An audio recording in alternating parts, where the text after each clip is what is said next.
be a good experience for this. Oh, yes, recording in progress. Got it. Okay. And Theo, right? Leo, sorry. Leo. Leo, he's a service manager for Ford. Okay, very cool. All good experiences that will help you in real estate. So I'm Scarlett, and I've been a mother, stay-at-home mom of 6. wow, so that kept you busy. Flew the coop and now Do something different. Absolutely. Awesome. Lucas.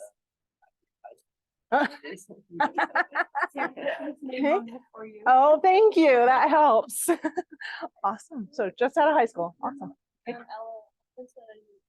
Okay. Very cool. Forgive me if I accidentally call you Bella. We just had a new baby in the family that's named Bella. Every time I hear Ella, I think Bella. So I'm sure. Well, I'm one of, there's 8 of us in my family, and all of our names start with A. So you could pretty much call me any female name that starts with A, and I wouldn't even blink. I would just respond. Like people are like, I've been calling you Amanda for a week. I'm like, it doesn't matter. It so doesn't matter. There's 8 siblings. So, and then my parents are all both A's as well. So there's 10 A's in our family, and it's just nutty. Exactly. My poor mom yelling, oh, that went away there, but it didn't go away there. All right, I don't know. Okay, and then does anyone on Zoom want to chime in who you are and what you did before real estate? If you don't, it's fine. But if you want to, we'd love to hear from you. Okay. I don't know how to get that to go away, guys. Sorry. Maybe it will go away when I change the slide. It went away on the screen because it was on the screen, and now it's like it's gone from here. I got it to move. There's your hand. All right, we'll see if we can figure this out. Anyway, so I got my real estate license in. Oh yeah, it worked. You did it. There we go. Perfect. Thank you. Thank you. There's always somebody smarter than me in the room. So got my real estate license in 1996. You know, some of you weren't born then. That's okay. So I absolutely love it. I think it's super fun. I love that every day is different and every day we get to help people. So 96, sorry. In 86, I was just 12. So,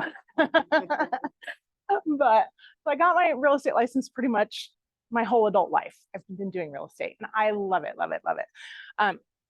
If I don't go by the paper, we will totally lose track. So forgive me for relying on the paper, but we will go through it. So we're gonna talk about buyers today. You guys are this far into the whole course, like you've gone through the whole real estate expert, lead generation, lead follow-up, and now we're actually going to do a deal. Let's do a deal, right?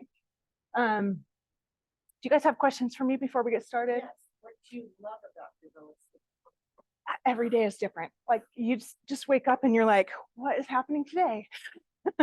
I like that about it. Other people would hate that. Like my son would absolutely hate it. He loves a routine. And I'm like, if I had to work an 8 to 5, 9 to 5 job, I would go nuts. I like the variety. I like working with buyers, but I also like working with sellers. And I think some people like to specialize one or the other, but I like doing both because I feel like working with buyers helps me know what to do for my sellers, and working with sellers helps me know what to do with my buyers to negotiate and get a better deal or something like that. So what is your niche? What is your specific specialty? So it's really interesting because when I first got my license, I worked with a lot of first-time buyers because that was the age that I was 22 years old, and a lot of my friends were getting married and buying their first little condo or whatever. And it just kind of blossomed from there. Really, honestly, my niche is whatever calls today. Like most of my clients now are repeat referral. So like some of those buyers who bought way back when, you know, have sold and bought again. So it's like I could work with their parents or their kids now because we're like in that age where, so it just depends. Every day is different for me. Realistically, I'm like, one day I'm working with a first-time buyer. I've got a seller that's downsizing and retiring. You know, everything is so different. So I just really work with the people that I know and the people I love, and they love me. So that's always a good thing. So, okay, so we're gonna talk about buyers. And I am pretty casual, so you can jump in and ask questions, but we'll try and get through. So this is what you've done already: lead generation, lead follow-up, and then this is what we're gonna do today. So we're gonna go how to get appointments. We're not gonna go too much in depth in that. Who are our buyers? The A buyers. You guys have talked about that already a little bit, like A buyers, B buyers. Sometimes it's hard to tell. Sometimes there's a phrase in real estate, I don't like it, but I hear it all the time: buyers are liars. You'll hear that a lot because they don't know what they want. They need you to guide them through the process. So getting the appointment and then preparing for the appointment, conducting the buyer consultation, getting it signed. Then we'll go over and recap and get some ahas from everybody. We'll do that throughout the day. And then I guess you guys make calls and do all that after I leave. Is that kind of how it works? I haven't taught Ignite in a while, so it may have changed, like the whole structure may have changed, but so today, that's what we're gonna do today. You're gonna talk about different approaches and demonstrate some skills in handling the buyer's reluctance and explain the buyer consultation. Like, why do we do that? Our industry is so different from like going to work at, I don't know, a Ford or whatever. You know, you go to work, you get a paycheck, you go home, right? Real estate is completely different. And sometimes our clients don't understand how we work. So this is kind of what I call the buyer consultation, is how we work together. Like, that's how we get started. So that's what we're going to work on today. And Gary Keller says, okay, so actually, is there specific things that you guys are looking for to get out of today about talking about buyers? Anything specific that you guys have questions about? Yes, Lucas. I don't know how to get from building the relationship to signing the contract to like start. Right. Okay, good. We will go over that. So anybody else have other concerns or questions? Have any of you, like all of you are new real estate agents, right? Nobody's been in the business and just like came over from another company. Okay. Yeah, that is the hardest part at the beginning, is getting to, okay, here's a paper, sign it, you know. So we'll go over that in a bit. Yeah, the buyer broker agreement. Yeah, so Gary says the right approach to close for it is to ask. So I think a lot of people are very casual with the relationship with buyers.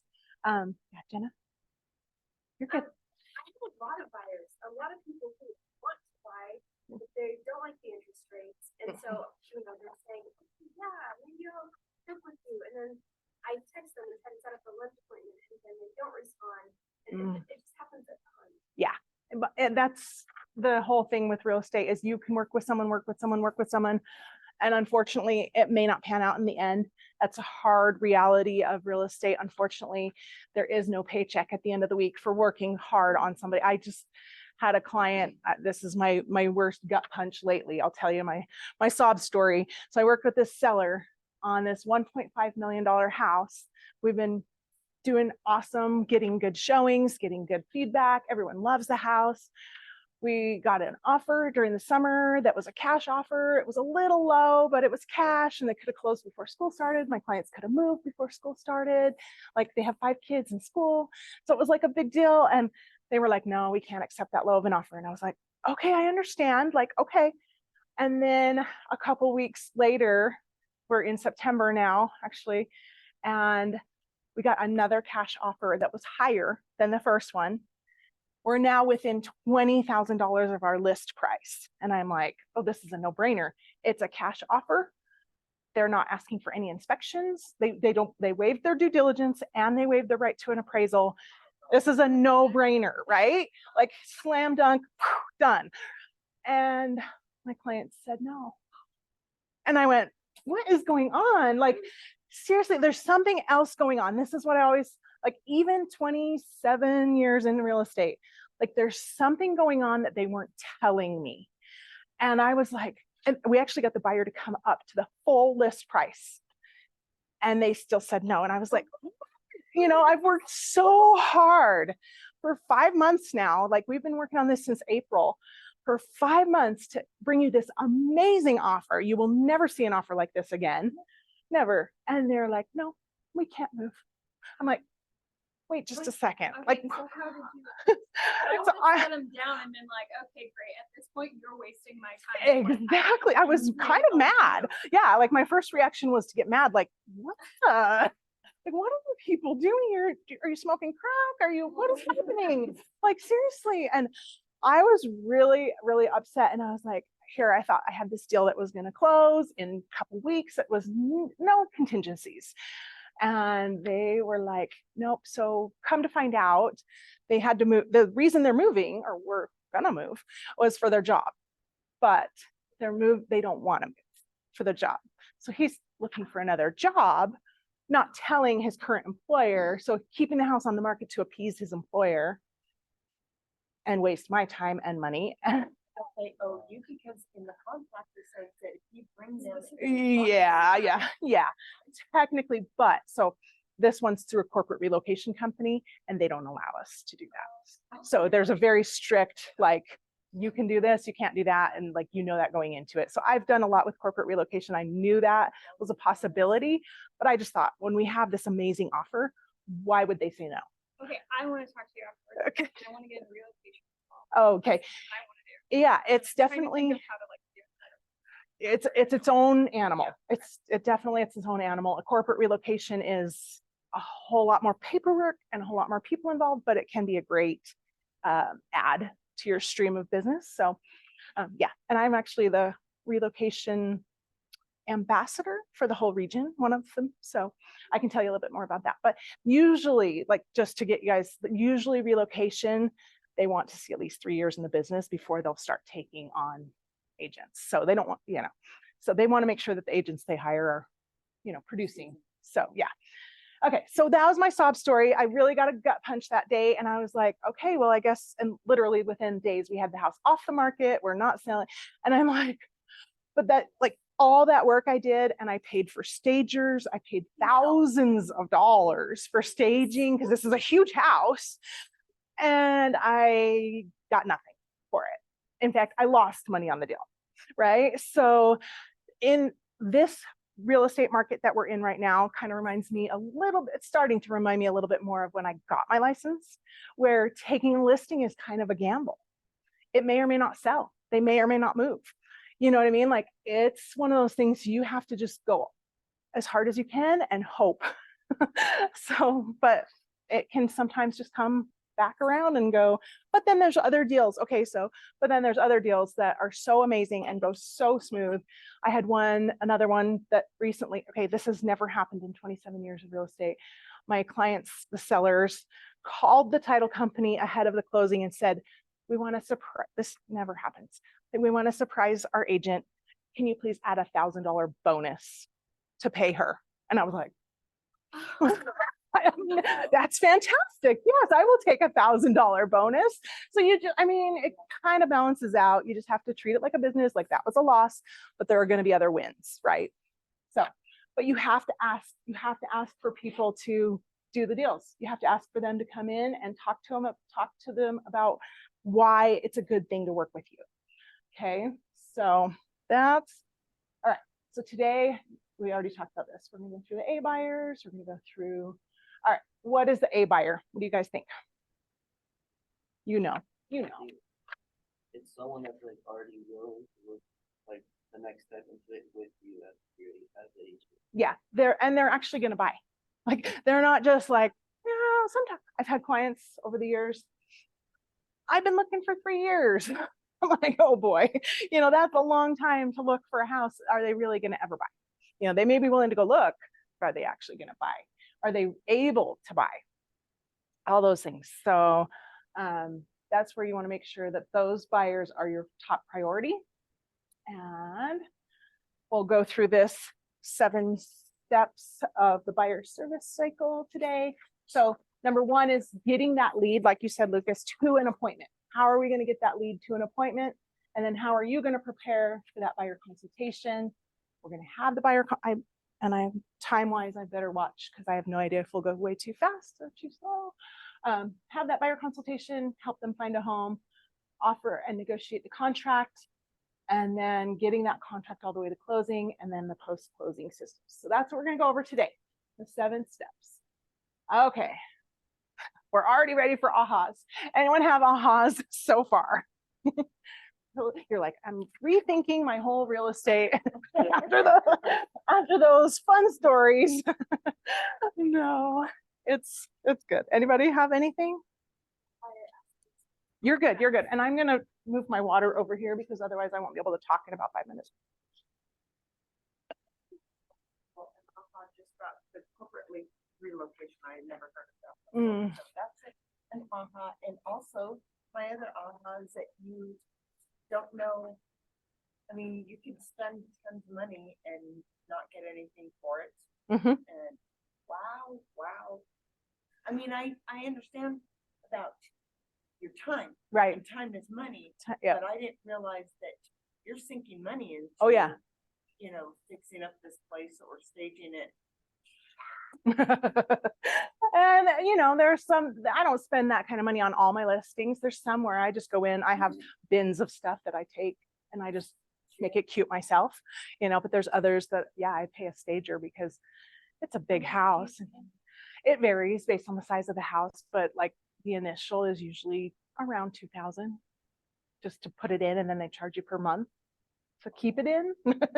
So no, I mean, I always do something, whether it's like most of my clients' houses just seem to be really nice anyway, like really clean and, you know, easy, but I'll always go through with them and be like, you need to get rid of that. You need, you know, we're going to put a little fake plant here because this room is too dark, or you need some color in the pictures or whatever. So I'll always do that kind of thing with my client, but I don't always hire a stager. So Is it hard to go in there and I don't mean to be off subject, no, you're good. but is it hard to go into someone's home and go, we need to depersonalize this, get all your books out of here, get all this out of here, you know? They're looking Keep to it us for that. few clothes as possible, because I was looking up some of the houses that are on the market and I just went, oh. Yeah, you can tell which agents didn't coach their clients, put things away, like, but they're, You have only clothes in there that you're gonna wear for the next month. yeah, no, they're looking to us for that. They You want want you to more? tell us. Yeah. I sold my house in California and that house. was trash. I'm Yeah, not gonna yeah, tell a you, year it or was two bad. ago. Yeah. Like, walls, like, talking like studio film, it was dusty and disgusting, and the Yeah. realtor was like, no, just leave it.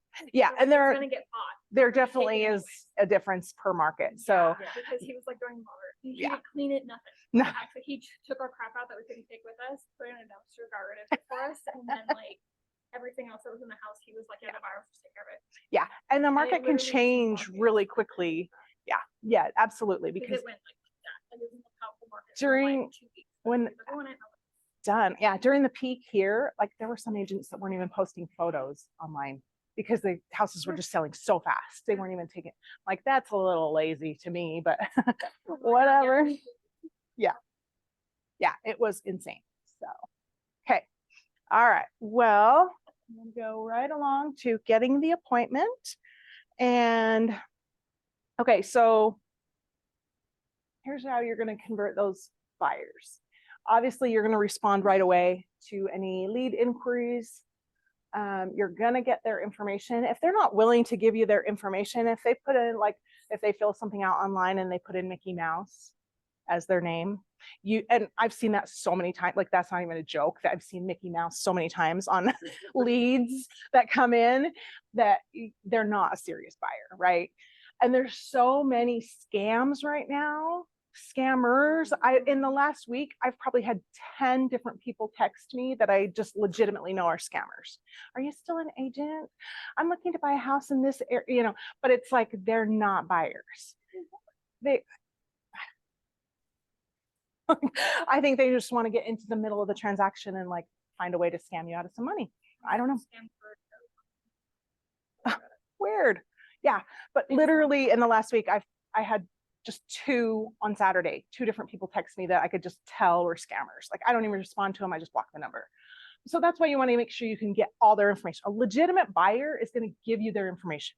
They're going to want to work with you. And some might be hesitant up front, like they might not give you everything, but if you want to meet with them and they want to come in, you want to know who you're meeting with. And there actually, the UCAR has, I believe it's free for the first 3 months for new agents. It's a system called Forewarn, F-O-R-E, Warn, where you can actually like put in that person's name and see their criminal history or it's Forewarn, F-O-R-E, Warn.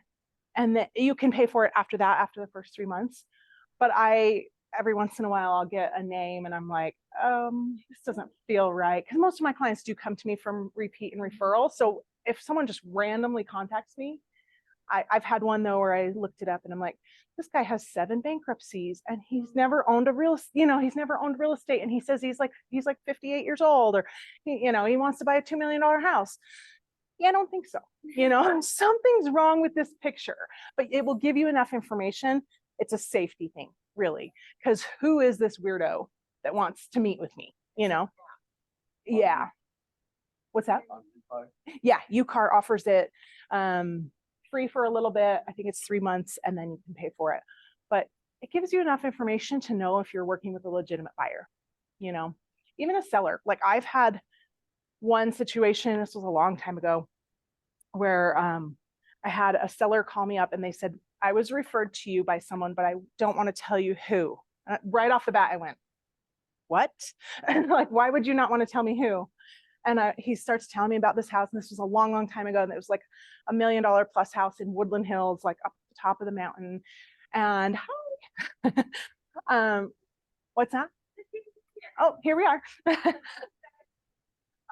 of course. Okay, see ya. So I just got a weird feeling off of it. And I just asked him again, like,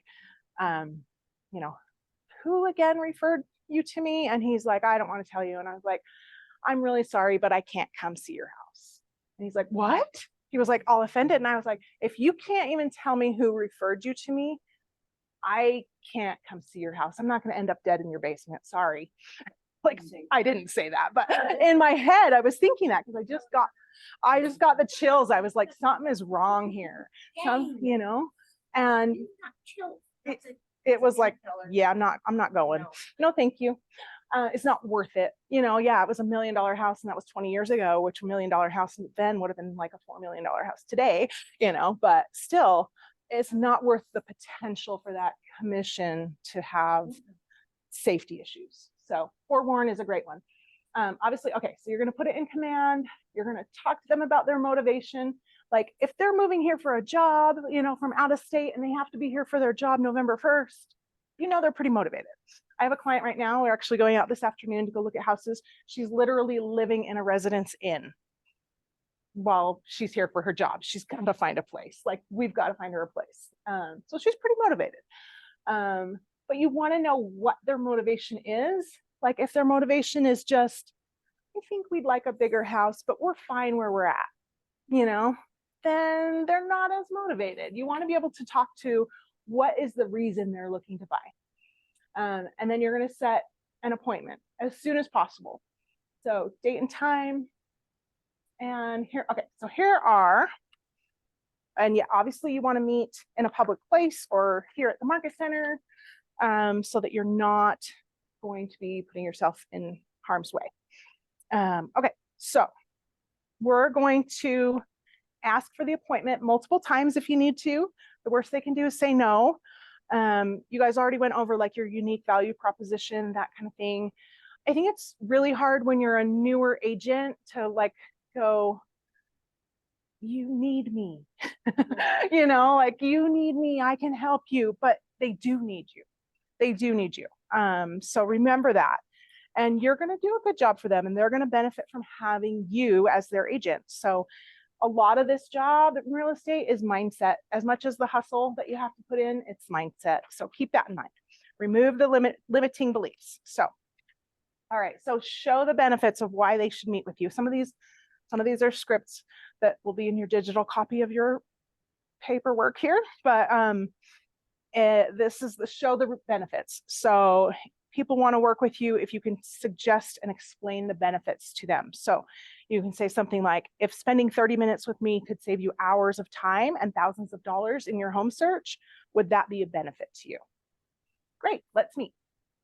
You know, and I'm like, usually some of these are corny. Like this next one's a little corny. So I'm not gonna lie, take that close. I feel like it's manipulative, but it's like, okay, I've enjoyed talking with you. To be honest, I don't know whether I can be helped to you or not, but I'd be honored to see if we could find out. How about we meet tomorrow? So it's like, I don't know if I'm gonna be the right person for you or not, you know, like it kind of feels manipulative. But do what works for you. My thing that works for me is just talking to them, asking questions, and being like, you know what, we should really talk a little bit more in depth. Let's set up a time. Let's chat. You know, even a lot of times it's over text nowadays. I'm like, yeah, we should set up a time to chat more in detail. You know, so and then the next one is the negative positive close. I heard you guys talking to Susie about those. What do they call them? Tie downs. Yeah. The wouldn't it be great? Wouldn't it? You know, can't you agree? Yeah. So the negative positive, would you be offended if I asked if we could meet? That sounds silly to me. Like, I don't know. It says, would you be offended if I asked if we could meet? Like, that's just It's so weird. falling. Yeah. You're falling so far back. It doesn't sound confident to me.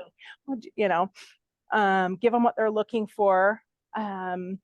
Is like, let's meet at the office and I can give you specific details about that property and let you know about other properties that are for sale. What time works for you? Great, see you then. Yeah, that one's a little more flow. Do what feels natural. And some of these you might have to say 100 times till it feels natural for you, but like use your own language. Like if you say this word for word, you're gonna sound like a robot.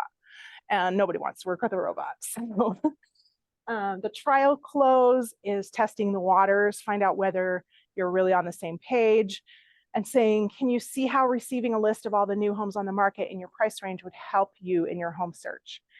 Great, let's meet.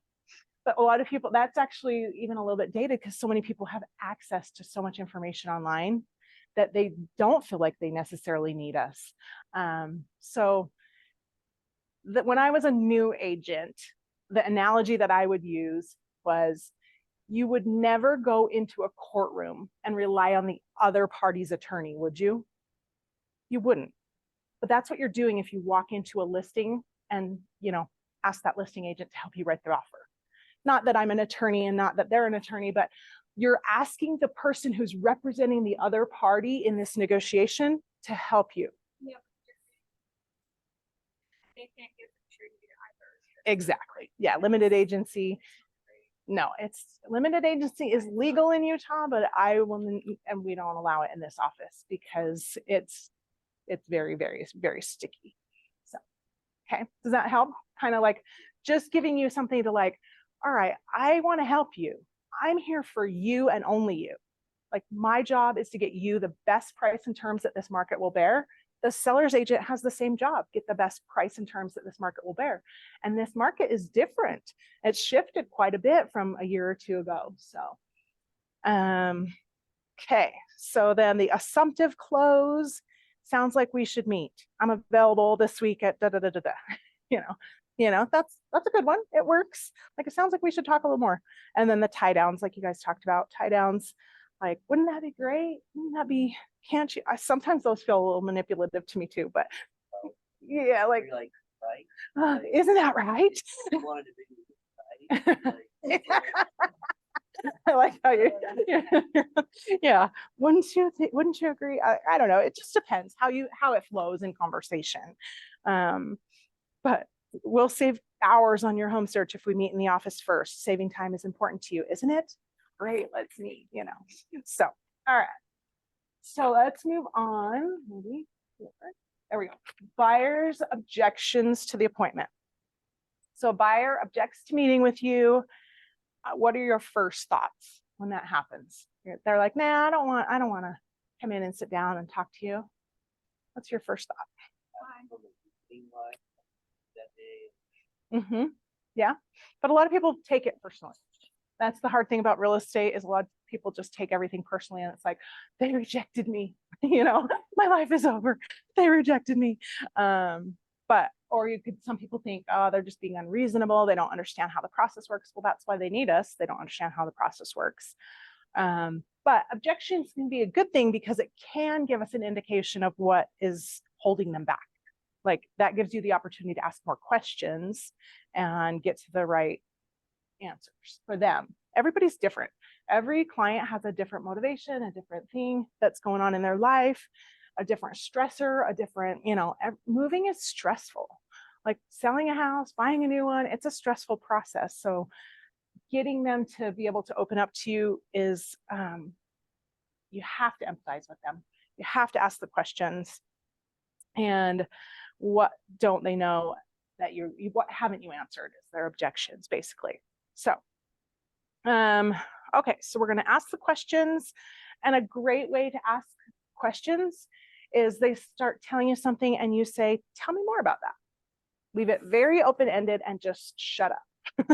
Like, tell me more about that, or help me understand, rather than a yes, no is not going to get you very far. But like, what can you tell me about your situation that means you need to be here, for a job? Like, what can you tell me? Empathize with them. Even has anyone in this room never bought or sold a house? Like, you're like 18. So,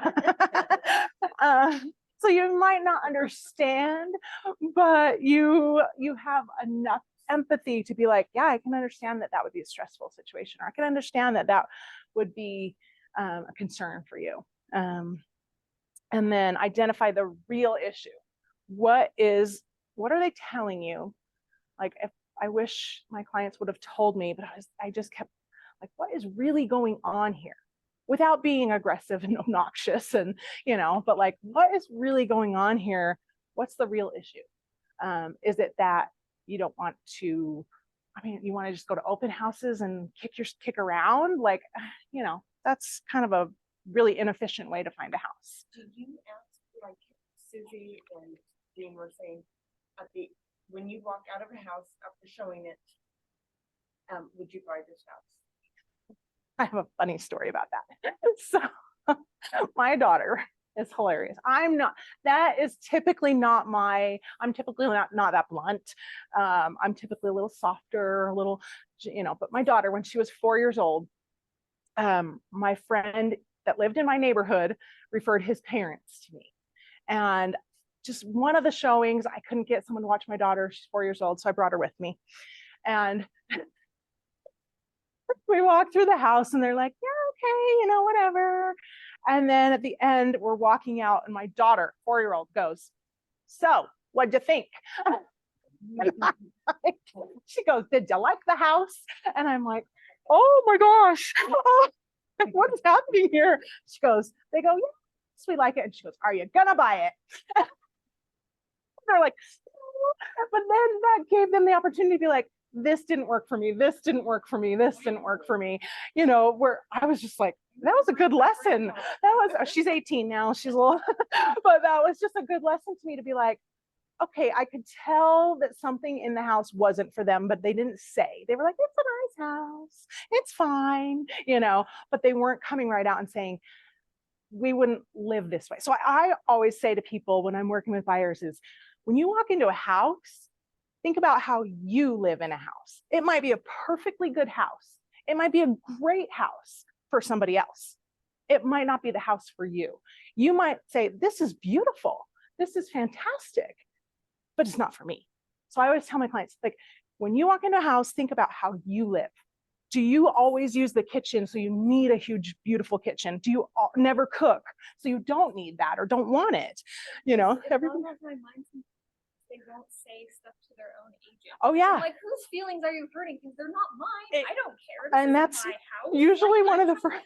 Exactly. That's usually one of the first things. And I'm like, you're not helping yourself. Yep. At a certain point. If you don't tell me that you don't like this kitchen, I'm not going to look for another type of kitchen because you didn't say anything. And people do feel like they're offending you. And so that's another thing. I'm always like, if you don't like something, please tell me. Please tell me, because that will help me serve you better. Like, please tell me if, like, I don't want to show you 20 houses that all have white kitchens if you hate white kitchens. Like, just tell me. You're not offending me. It's not my house. I didn't decorate it. Like, you're not going to offend me. So that's about very, very good point.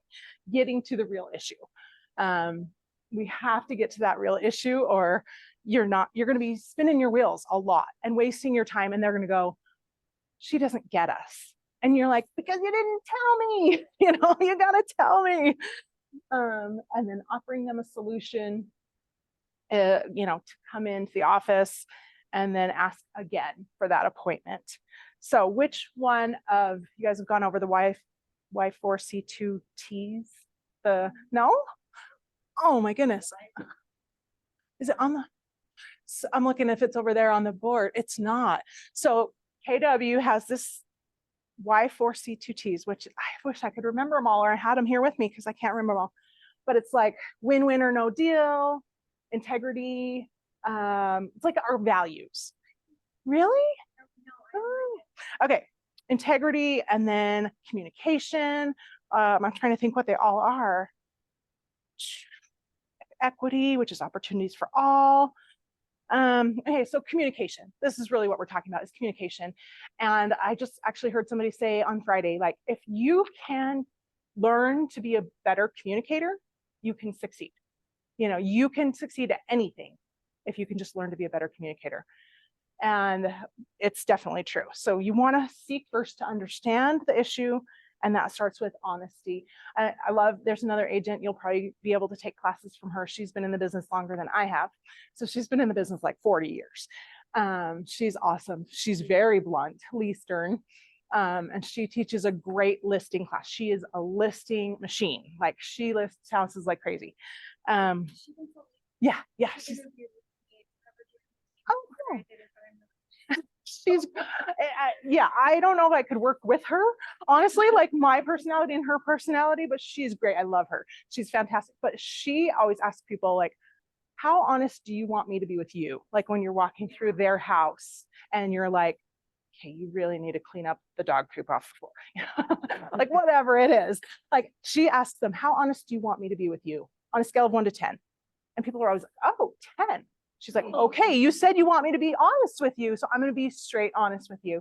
This is what you need to do. Like, so it's another way to kind of soften that. Like, I want to help you, but I don't want to hurt your feelings. Like, you need me. I'm here for you. So getting to that honesty and then commitment from them. And you don't want to talk about the house while you're in the house, because people on cameras. Oh, that's one of the things I tell my clients right up front. I'm like, hey, before we go into one house, I want you to be aware, even if you don't see them, there could be cameras, there could be listening, even Alexa could be recording or whatever. You just want to be really careful. I'm like, you can say nice things, but you don't want to say anything that's going to hurt your negotiating power. I've had clients before that way in the past, before cameras were a big thing, where they're like, this is my house. I have to have this house. I'm like, do not say that inside the house. Like, that will hurt our negotiating power. You have to be really careful. But yeah, I'm always reminding them that someone's listening. No matter where you are, whether it's the Ring doorbell and you think you're far enough away, they can still hear you. Like, they can still hear. So okay, so if you've gone over all this and the buyer continues to object to meeting with you, just continue to work with them and cultivate the relationship and provide value like you would on any other lead. Sometimes they're just looking for an agent that's going to go above and beyond. So what can you do that's going to be above and beyond? All right. Oh, that went too fast. Okay, we're leaving. I need some more water. Okay, this is buyers are funny. Okay, so let's talk about a buyer that says, I just want to look on my own. How would you respond to that? What do you think? Anybody? I just want to look on my own. I can definitely understand how you feel that way. Do you know how you would approach a seller if you were looking to purchase that home that you found? That's good. That's good. Yeah. Or yeah, I like that. No, you're good. You're good. I love it. Maybe I get that. Like, I understand, but here's a couple things to consider as you're looking on your own. It can be very time consuming. You could miss some of the best properties because you don't know where to look. And like, honestly, Zillow or Trulia or wherever they're Redfin, wherever they're looking online, not all of those are updated regularly. They're updated, they're behind. Like Zillow especially is behind. And I tell my clients this all the time.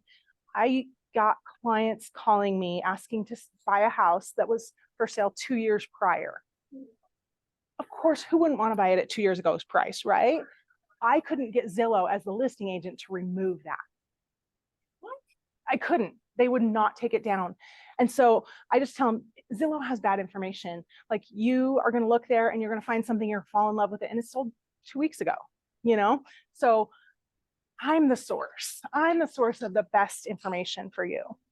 And sometimes even like there's specific, like in my own neighborhood, I have contacts within my own neighborhood where I'll hear about listings that are coming on before they hit the market. And I've had twice in the last 2 months where I have a buyer looking for something. Other agents know me in my neighborhood and they're like, hey, I'm listing one in your neighborhood. Do you have anybody? And I'm like, yes. And we got to go see it before it even hit the MLS.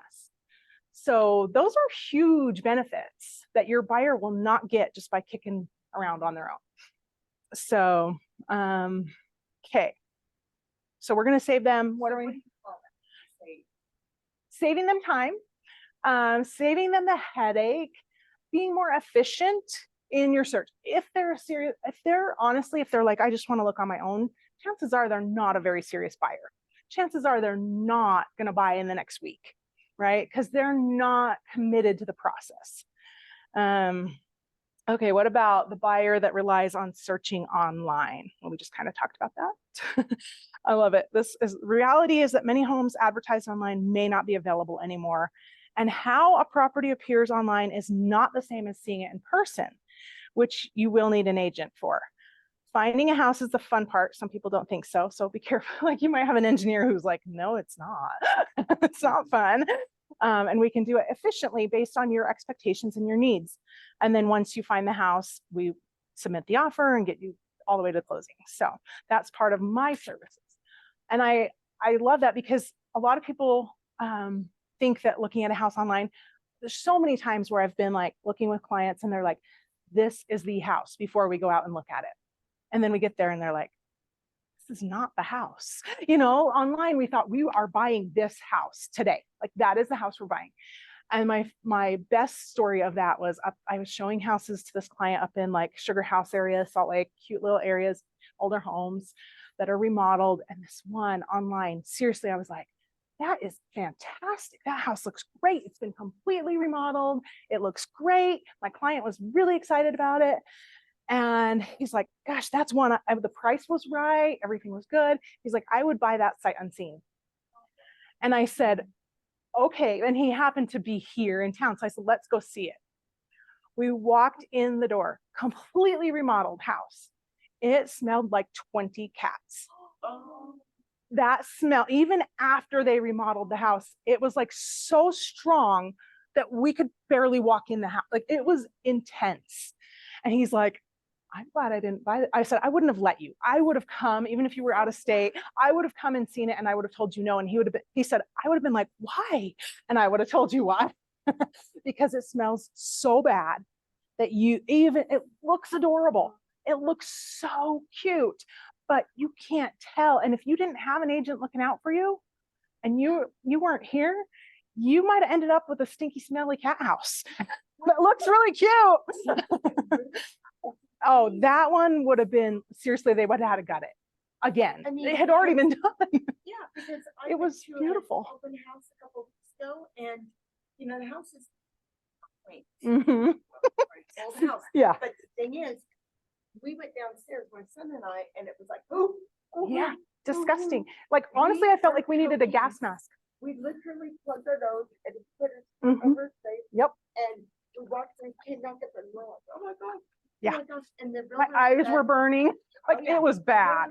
Oh, but they just redid the basement. Oh, Yeah, like so, they missed some Like, things. well, they need to take the concrete out or something?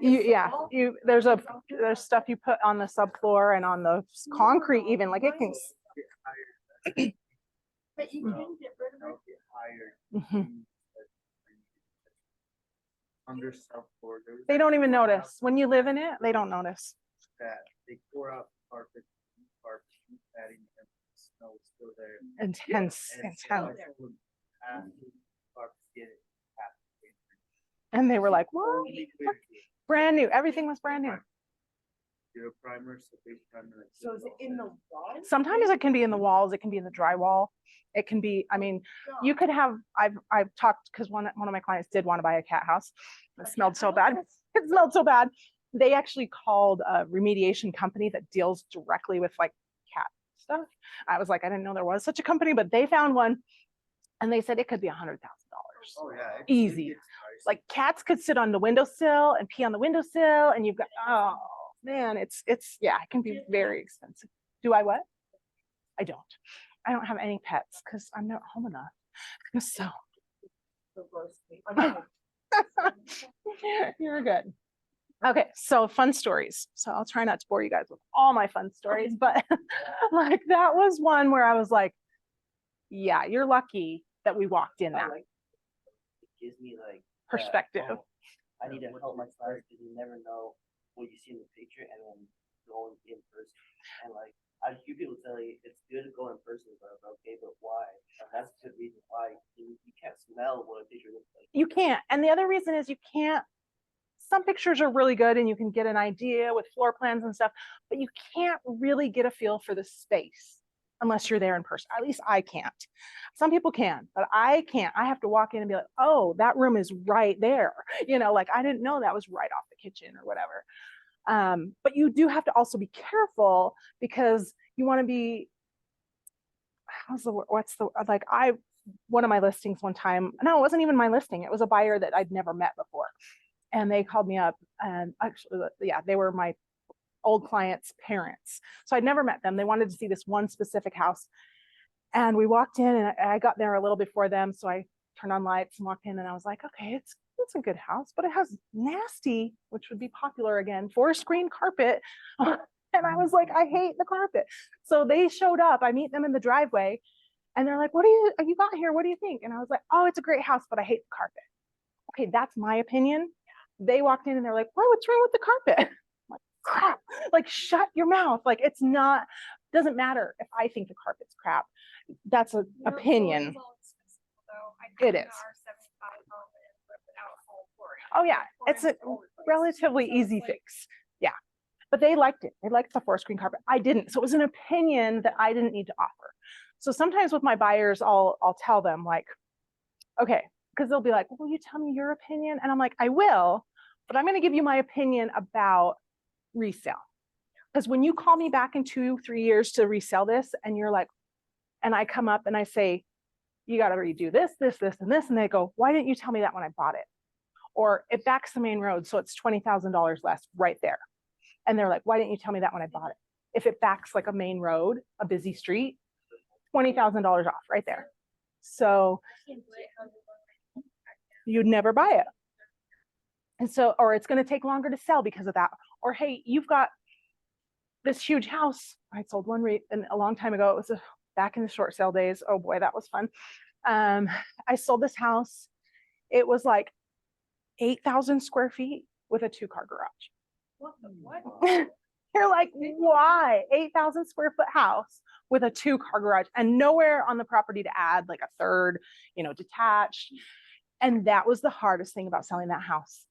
That house and the people that bought it, I did tell them because it was a weird situation. Anyway, this was a long time ago, but I'm like, that's going to be the hardest thing if you ever go to resell it, is that it only has a 2-car garage and there's nowhere to add another. So that's where I'm like, okay, I try to refrain from giving too much of my opinion. The thing I say a lot to my clients is, okay, I don't have to live in the house and I don't have to make the payment. You do. But I will tell you what I think for resale factors. So Even if you're good friends, don't do it. yeah, like you just be careful. Like, I mean, and sometimes the people, I'm always offering to reaffirm the positive things. Like they're like, oh, I love this kitchen. And if I think it's a nice kitchen, yeah, I will. Oh, it is great, or whatever, reaffirm the positives, the things that they like. But if the things that they like are going to detract when you resell it, that's why I'm going to be completely honest with you guys now, so that you're not mad at me if you need to sell it in 2 years, from not telling. I know a good contractor. Yeah. For example, like say your client didn't like that green rug, Mhm. if he's like interested in buying the house, Yeah. you put like you see on it like, okay, if you buy the house, if you replace the Oh, for sure. You could totally do that. Yeah. Flooring allowance that they're going to pick for, or just lower the price that you're offering, or yeah, for sure. For sure. That happens all the time. Okay. Does that make sense? Yes. We're all good. Okay.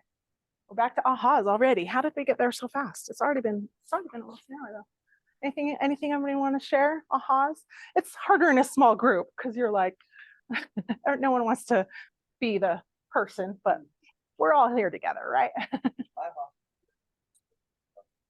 you don't think about that until it happens. So Exactly. saying Till you those- put your foot in your mouth. Yeah. You saying that about, I need to watch what I say and what I do, but Yeah. My opinion doesn't matter as much. Like I said, I don't have to live here. I don't have to make the payment. They do. They've got to be comfortable that it's how they want to live. Reminds me of,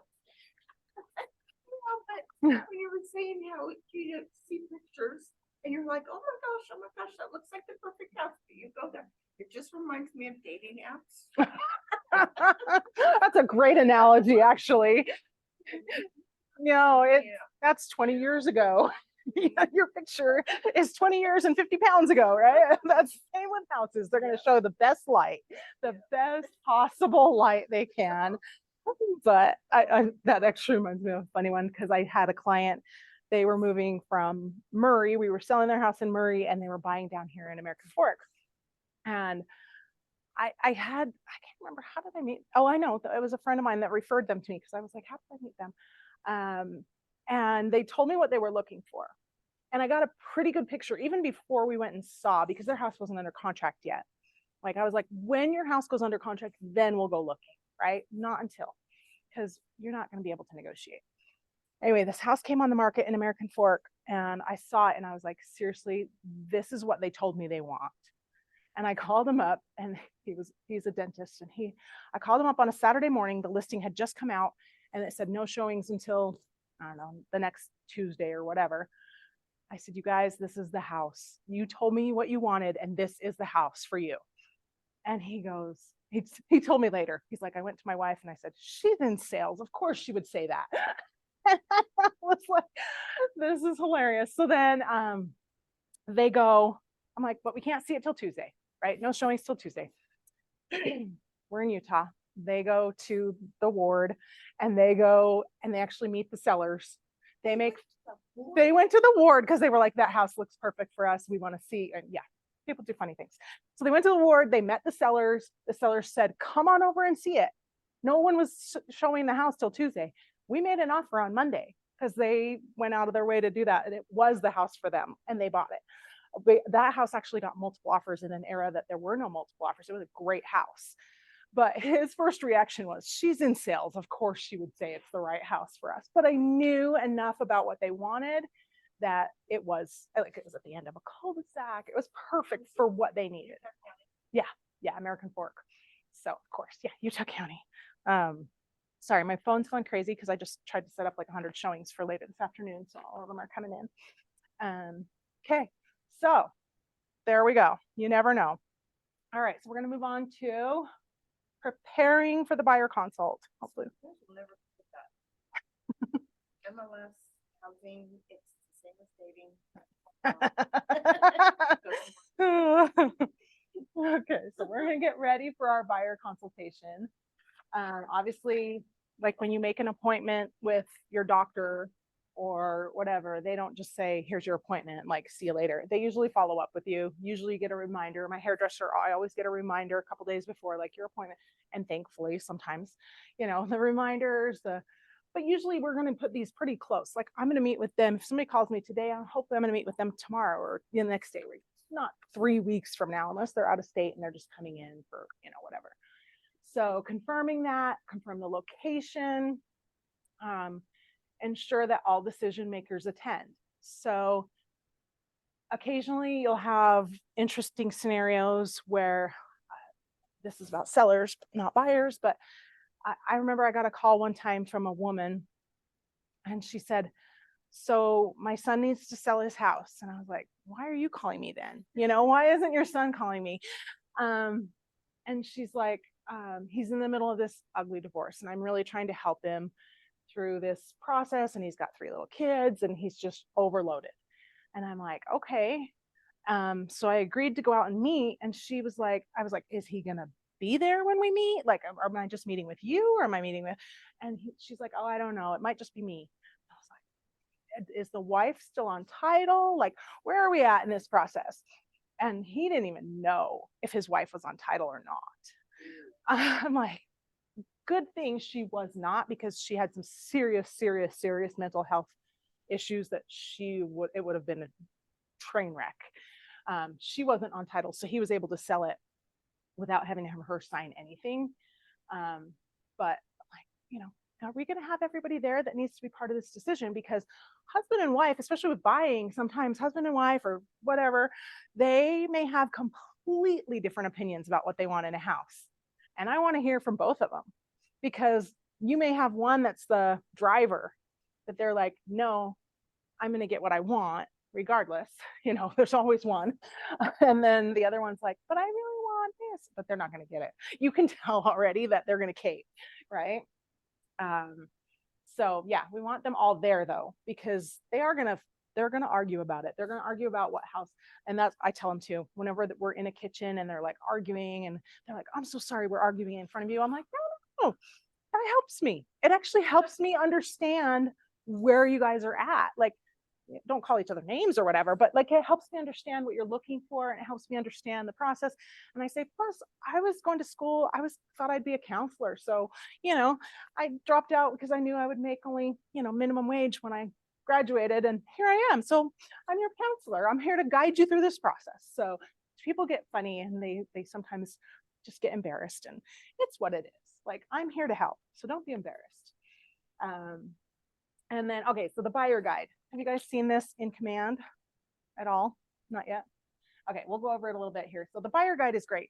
You want to make sure for fair housing and for everything that you treat all buyers the same. There are testers out there that are like from the federal government testing to see if you're treating everybody the same. And so we want to make sure we're treating everybody the same. So if you have a buyer guide that kind of helps you through the process so that you understand that you're treating everybody the same, then that will help everybody.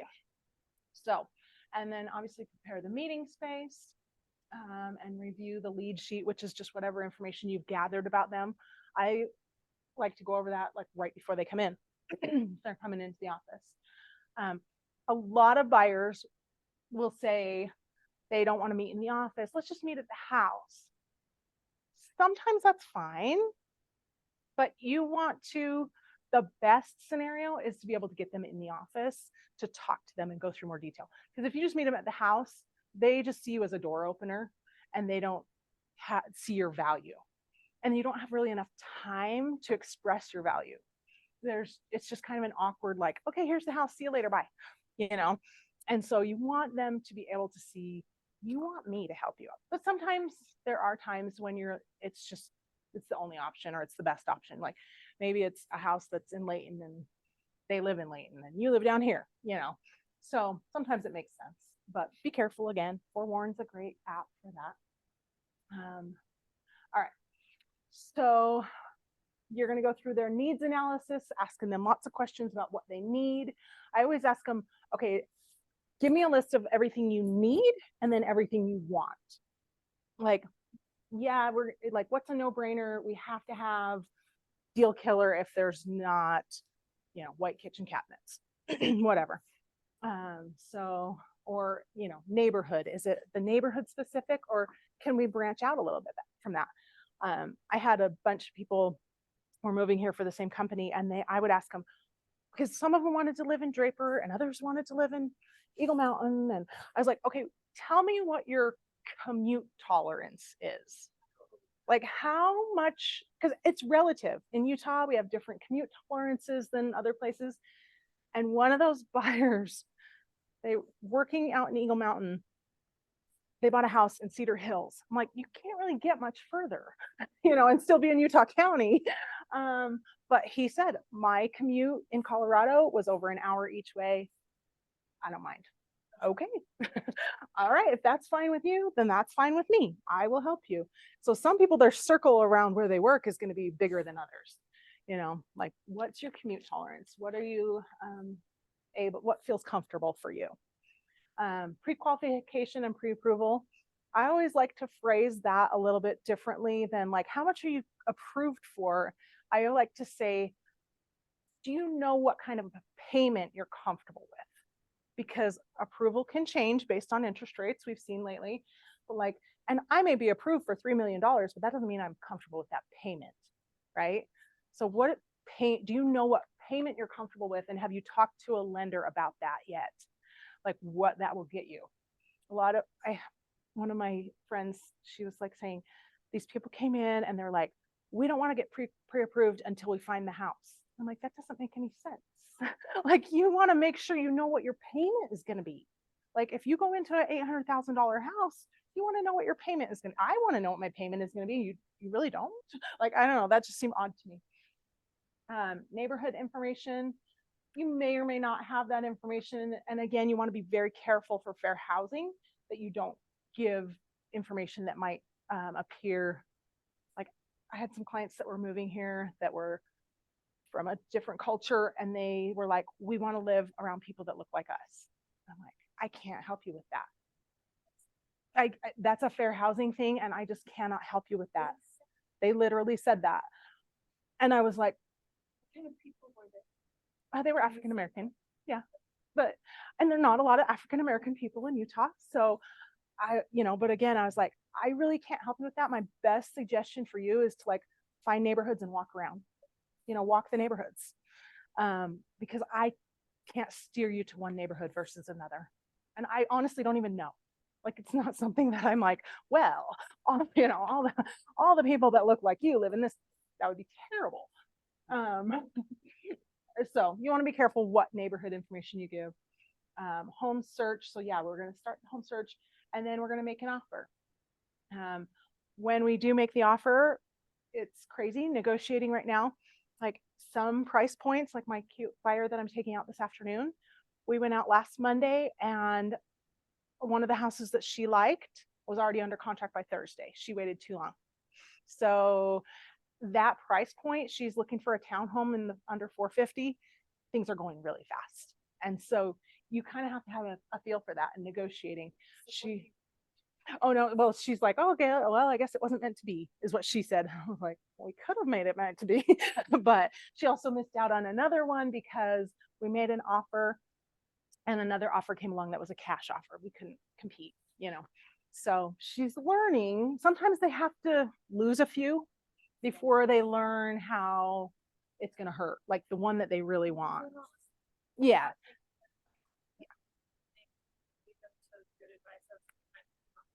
Exactly. So they have to feel the pain. So coordinating them with vendors like lenders and whatever, title companies, pre-closing, preparation, closing, and then post-closing. So this is the 10 areas that we're going to go over. So, okay, the buyer guide. I got to make sure I keep up on here so I don't. The reason why you have it is you're going to give them something concrete. Oh, this was what I brought in separate from here. So the Division of Real Estate, if you get an email every quarter from the Division of Real Estate, they send out a newsletter, quarterly newsletter, right? And this will come to your email. You'll probably, I think the third quarter one just came out, but it's very interesting. They have interest. It's long. This is my printed double-sided copy, so it's really long. But it's very interesting because you can find out a lot of things about what agents are doing wrong that you should learn from. But this one in the second quarter of this year, I thought was very interesting because they did a focus group November of 2022 about these were people who bought a home and they asked them what they thought their agents were good at. right? Or what they felt like they needed from an agent, a buyer's agent. So I thought these were really relevant. So they're just like a focus group. So they're not given like a multiple choice question. They're just talking, right? So the frequently mentioned things that they said good agents have their client's best interest at heart, possess good negotiating skills, and are knowledgeable about all aspects concerning real estate, which I thought was awesome. But then this is what they said. They overwhelmingly recommended using a real estate agent. Some, when purchasing a home. So when they asked why, they said that real estate agents help the buyers navigate the complexities of buying a home. It is a complex process. The laws change all the time. The rules change all the time. So this is what they're saying they need us for. So something to keep in mind. And then providing peace of mind to home buyers. The best thing you can do in a transaction is be the calming influence, be the voice of reason. When they're hyped up and stressed and they come to you and they're like, oh my gosh, it's going to cost $100 to fix that. And you're like, okay, let's talk. Is it really worth getting upset over $100 repair? Like, is it really? Some people get really worried. I had a client one time. I remember my son's 24, almost 25. And I remember we were touring college campuses before he went to college. And we were walking around Utah State, and I had a client that called me as I was walking around, and I thought, I better answer this. Something just felt like I better answer this, right? So we were under contract on a house that they were buying, and they were selling a house in Texas to move here. And their buyer, like, we had put a pretty generous buffer of time on their closing here to give them time to close there and then get here.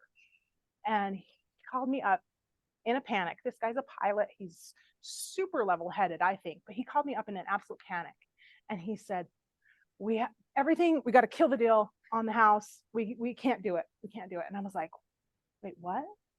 He's like, our buyers down here need another extension, and they're going to be 3 days past what we need. Like, 3 days?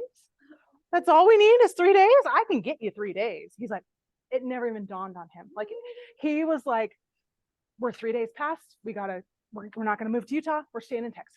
I'm like, wait a minute. Like, you want to go totally nuclear over 3 days?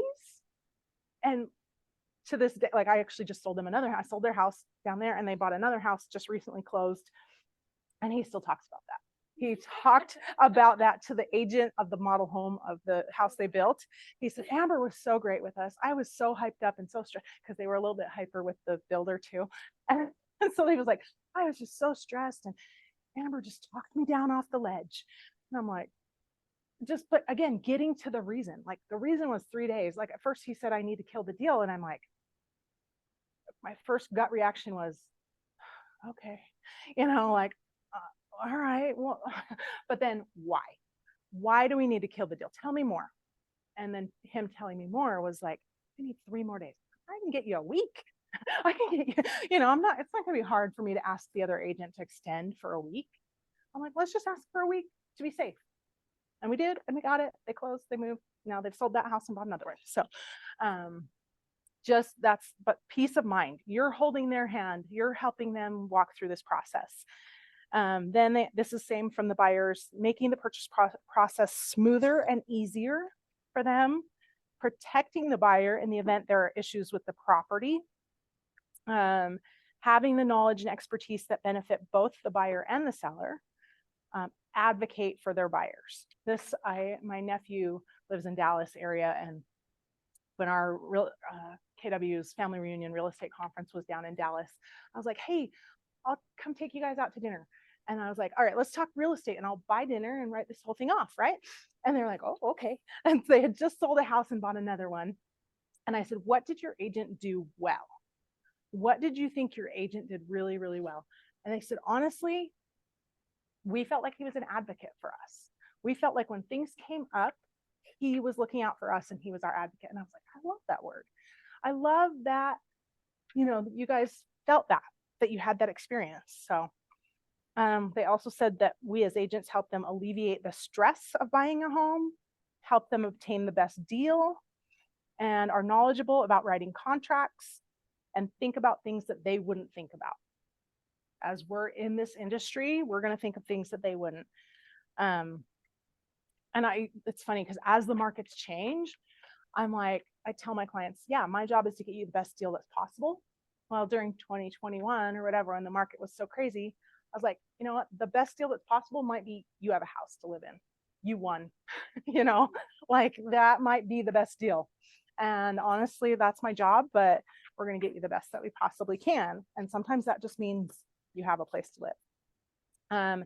These same buyers, when they talked about frustrations with their real estate agents, they frequently commented that their agents didn't prioritize their needs, dropped the ball, or they aggressively pushed one lender. That I was surprised that was the top 3, that they aggressively pushed one lender. I thought that was very interesting. So that's just good insight into the buyer mind. This is coming from the Division of Real Estate. So How can you get a copy of that? this is actually from second quarter. So I can make a copy. I don't know. Yeah, I can probably forward you the email. If you text me your email address, I can do that. So if you want my phone number, it is 801 717 0025. And just text me your email address that you want that, and I'll send it to you. I thought that was very, very informative, getting into the buyer's mind of what they feel like they need us for. Sometimes we feel like they need us to open the door. They didn't say that once. They didn't say once, we need an agent to help us open doors, right? That's completely not what they said. So, okay, so the buyer, so this is in command. You can create your own customized buyer guide. Go to designs, you can set it all up. You can take things out that you don't want to use, and then add things in if you want, but it's really, really helpful to have something tangible to give them. Like, especially if they're coming here to meet you in the office, you want to be prepared with something to give them that they walk away with. And that's what this will be. So you're going to have a welcome letter, which is like, hey, thanks for letting me have the opportunity to meet with you, blah, blah, blah, blah, blah. I want to help you, whatever. There's like a blank, there's like one in there that you can customize and make it yours. Make it your verbiage, your ways. But timelines of the buying process. This is all very good information for them. Some buyers understand that and some don't. Maybe it's the first home they've ever bought. Typically, when I meet a new client that I've not met before, I ask them whether we're buying or selling. Like, when the last time you bought a home, how did that go? And then just stop, let them talk. And the ones that frustrate me the most are like, that's fine. Like, what does that mean? Like, tell me more about that. And they're, yeah, it's fine. The agent was fine. It was fine. No big deal. Okay. And some people just don't want to tell you, but like, what I want to know how their last experience with an agent was, because a lot of times they'll tell you, I wish my agent would have been more X. I wish my agent would have been more Y. One recently said to me, gosh, our last agent was so great. They went above and beyond. I asked about if this neighborhood could have chickens, and they sent me blah, blah, blah, blah, you know, like all the information. I was like, okay, I need to be on it for these guys. If they ask about something, I need to be sure that I'm watching and getting them the information they need, even if it's just in passing, like, you know, what do we need? So that's always helpful for me to know how their last experience was, if they had one. Home search process. And that's where we kind of talk about, like, hey, houses have video cameras, houses have whatever. How to use the KW app. Have you guys all gotten the KW app for yourself? It's awesome. It's really cool. I like it a lot, and it's super easy for people to use. And then introduction, you can call it whatever you want, your bio. Sometimes when you're new in real estate, you feel like you don't have a lot of bio to give, but use your past work experience, use your past, like, I don't know, anything you've done, you can use that towards, apply it towards real estate. Like you have skills that will be useful there. Reasons why people buy a home. Local market analysis, that might be a little in depth for a first meeting with a buyer, but depends where you're at in that process. Financial worksheet. I generally don't go through like 8 and 9 financial worksheet and credit request. I generally like to just hand all that to the lender and be like, I'm not going to get involved in your financials. That's the lender's job. So if you ask me what rates are or whatever, I'm going to say, ask your lender. Like, I don't want to get too involved. People get uncomfortable with sharing too much. Actually had one of my friends recently say somebody walked into an open house and they said, so my sister is an agent, but we don't want to use her because we don't want her to know how much money we make. And they asked the model, or they asked the agent that was doing the open house, can you help us? They didn't want their own sister to know how much money they made. So they're not going to want to tell us. It's not my business. I don't care. As long as you qualify for the loan, that's what I care about. Interest rates, that might be where you show a comparison. Like there's some really good, Johnny Christensen does a really good breakdown of like comparative interest rates over the years and like how that all breaks down. And like, Johnny Christensen, it's on Zoom on, I think, November 2nd. He's going to do, and you'll get an email about it, I'm sure, to sign up for it. It's a quarterly market update. And he'll go through and say like, hey, when my husband and I bought our first house, interest rates were 9%. I know that makes me really old, and I am, but 9%, 8% now. We bought ours down to 7 thinking we were doing really good, so it just the historical interest rate information, or like, waiting, sometimes if rates go up more, how much that can impact their buying ability. So sorry, did you? Oh, and that, I was we're not Oh, for sure. and people don't understand. They don't understand that 10, 15 years ago, Oh rates my- were 8 or 9%. I feel really bad for those first time young buyers who bought. And then when they grow out of that townhouse and need a house, they're going to be in for shock. Yeah, that was unheard of.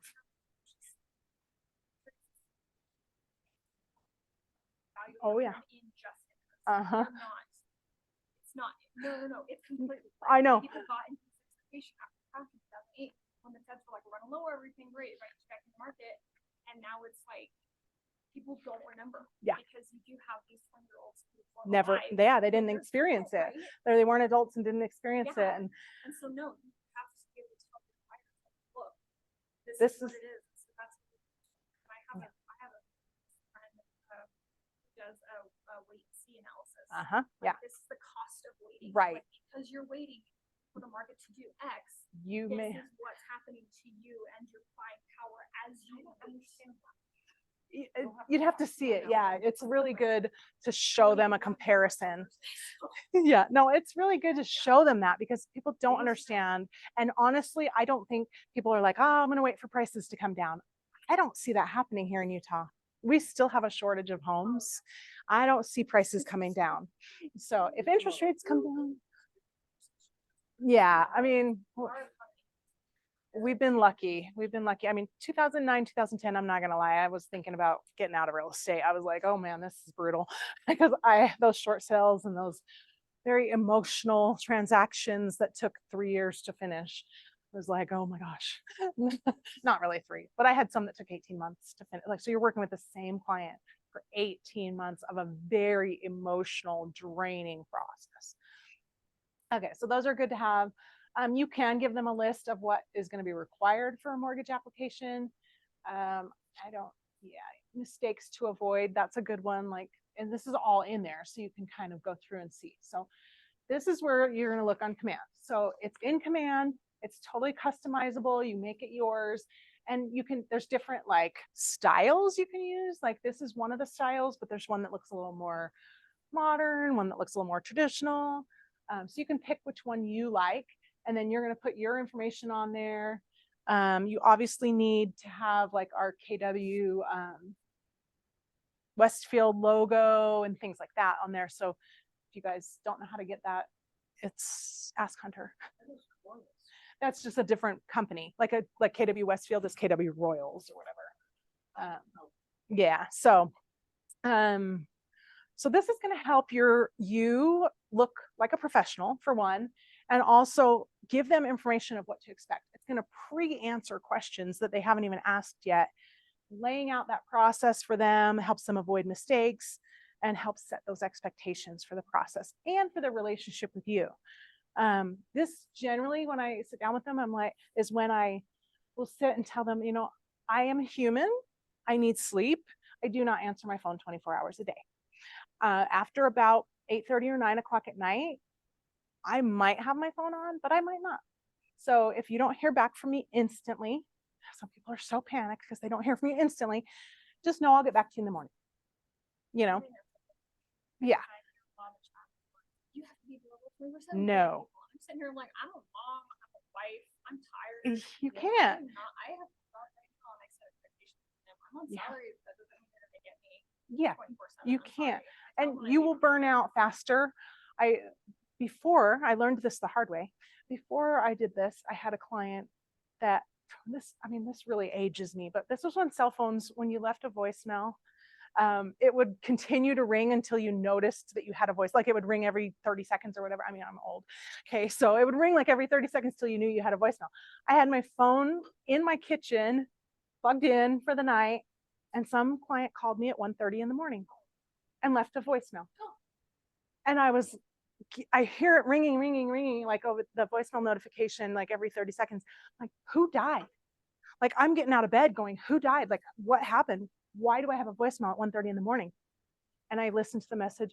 We just wanted to let you know we're done painting. Like, you got me out of bed for that? I will kill you. Like, it's not. I need my sleep. I don't keep it near my bed if I can avoid it. So, because I need my sleep. So that was when I learned the hard way that clients need to be told, don't call me at 1:30 in the morning. Like now I just turn my phone, everything's silent, and I don't even, it's away from me. When I'm done, I'm done. And this, You have a night time you go, okay, not past 8:30. yeah, I'm like 8:30 or 9 around then. Not the morning, like. I just tell them I'll get back to them in the morning. I'm not like 7 a.m. I'll get back to you. No, I'll get back to you in the morning sometime. So yeah, these are going to answer some questions that you didn't know they were going to ask and they didn't know how to ask. So, and it also gives you kind of a process to go through as you go through this buyer presentation with them. So it kind of gives you that, like, you're not just standing there going, oh, I don't know what to say next. You turn the page, it tells you what to say next. All right. But it's not going to necessarily be the exact same for every buyer. Like you're going to have a first-time buyer who's going to need different information than like an investor, right? So you need to be cognizant of that and like not put information in there that's like warm and fuzzy for your investor because they don't care, right? So just be aware of that. Everything's customizable, but you're going to have core ingredients to every one of them. So what questions do you guys have about any of this stuff? How, you say it's totally customizable. Mhm. What would you do to customize it? Well, you're going to put in like your information, your picture, like you can take away pages. Like there's a table of contents that you can take away pages that you don't think are necessary for that client. You can change verbiage if you're like, I don't speak like that. You can just change the way it's worded. Anything you can totally customize. Yeah. You make like 2 different ones. Mhm. Like one that's Oh, yeah. first-time buyers. Absolutely. You could make 17, 80, whatever. You can make a different one for every client, but you want to have like a core, like, hey, I'm going to use this, and then print it out on nice color copy and you give it to them. So you go over it with them as you're sitting with them, but then you're going to give it to them, right? Your main purpose of this is to get a signed contract, right? And some people are hesitant to sign until they understand how it all works. When my husband and I actually bought our first house condo, the agent that we used, she said, we were hesitant, we were young, and we didn't know how this all worked. And she wanted us to sign a buyer broker agreement. And we were like, ooh, I don't know, that sounds scary. And she said, okay, so here's the deal. I will take you out one day. I will show you 3 houses. And after that, you will decide if you want to work with me or not. And I will decide if I want to work with you or not. And I was like, hey, that's fair. That's fair. And we used her and she was great. But that gave me us a little peace of mind to be like, I don't know, we just met her. We don't know if we want to work with her. Like, we don't know if she's good or if she's mean or if she's gonna, we don't know. So that was a good like soft landing for us, to be like, okay, well, I'll give you guys a chance. Yeah. Usually how often you get to meet before you end up getting the contract signed? It depends. I would say, 1 or 2 times taking them out to show them houses would be my like, okay, or what are we doing here now? Are we working together or are we not? I wouldn't waste too much time on somebody. I've even had really good friends of mine who I'm like, okay, they're like, hey, can we go see a house? And they're good friends. So I'm like, yeah, sure. I didn't ask them to sign a contract. And I took them to see lots of houses. And then they bought one without me. I was like, dang it. They don't know. They don't know because I didn't tell them. I didn't explain how I work to them because they're my friends. I figured they knew. Right. So I didn't treat them in a professional way like I would another client. So they didn't treat me in a professional way. Like, they didn't understand and I have to like get past it. But it was painful at the time. So, okay. So you're going to print this out. Like I said, you can totally customize it and it's good to have something. This is something I would recommend you guys work on like this week as homework. Like go in there, customize it, check it all out, see what works for you. There's a lot of help articles like to help you with it at answers.kw.com. So tell you how to customize your presentation. And then Hunter can obviously help you too. Like if you get stuck on something, it's kind of similar if you've used Canva, which is like design stuff, it's kind of similar to that. So if you've used Canva at all, Canva is a free design site. It's pretty easy to use, I think. If I can use it, then it's pretty easy to use. Okay, so each different section of this is going to help you with different things. It's going to help you build confidence in your buyer and connect with them. Like I said, this is your table of contents. So you're going to go through your dream home, whatever, but you can take any of these out. Like any of this is deletable, your preferences, your neighborhood, buying 101. These are informational things that are going to be helpful. So what kind of resources are you guys going to need to prepare this? Yeah, print a nice printer. Yeah, computer. You need the KW logo, our Westfield logo, our address, or an example of one that we can look at, somebody that has one already. we're going to go through most of it right here. Yeah, we're going to go through. I mean, not page by page by page, but you can look in Command too. It's all set up. So, and then obviously, like you want your headshot on there. It's funny, not a lot of industries do that, but it is helpful. People want to know your face. And I feel like your face is your brand in a lot of ways in real estate. So you want that there. But if you do change things make sure you change the table of contents. So it doesn't look like you're not knowing what you're doing. So, all right. So this is the first page of it. This is going to kind of set the tone for the relationship with your buyer, letting them know, your needs come first, and kind of asking like, what is, I usually ask this with sellers, but you could ask it with buyers too. Like in a perfect world, when would you be moving? Like if I could just wave a magic wand, your house is sold. What does that look like for you? In a perfect world. Like we don't live in a perfect world. No, don't get me wrong. But if we lived in a perfect world, tell me what that would look like for you. How would you buy your house? This is not, I use this analogy in one of my other class I teach. Like buying a house to live in, your home, is not like buying a box of Legos to build your Barbie dream house on Amazon. Totally different. Totally different. You don't have free returns for one. Amazon, you can return anything, anytime. No big deal. There's a lot more emotion involved. There's a lot more involved with like inspections and this and that. It cracks me up to this day how many people get so freaked out on inspection items that are like literally $100 repair when they're buying a $700,000 house or $1 million house. Like you can handle $100 repair. Like, but they want the seller to do it, and it's a big deal. So ask them, how would it be great for you? And then ask them. I like to ask people, like, how is this a good move for you? Are you excited about this move? Or like for some people, it's not, because they're telling you, I'm getting divorced, I'm doing this, I'm moving because I have to take this job because I lost my job here, and I'm just doing it because I have to. Like, it's not exciting. So you want to be cognizant of how they feel about it. So I feel like I'm talking too much. Like, okay, like I feel like, so what do you guys think this page is going to help?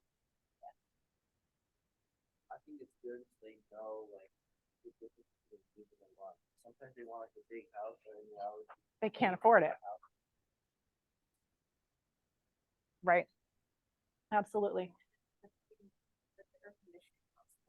Yeah. Yeah. All those things. Okay, great. All right. So, I hit the wrong button. What did I do? There we go. Okay. So this is where the next one is where you're going to help like create their preferences. And like we talked about, like, what are their needs? What are their wants? Here are the basics. A lot of times in this, I'll ask them like, hey, so do you want me to text you both if there's two people buying a house? Do you want me to text you both at the same time, like in a group text? Or do you want this to just be, you want to be the point of contact? Sometimes just one person wants to be the point of contact. I have a friend that was selling a house in upstate New York, and I referred her an agent, and the agent, like, it was her and her husband, they were selling, and the agent, she kept telling the agent over and over, if you text us both. And he just didn't get it. And so he just kept texting the guy. The guy wasn't even on title.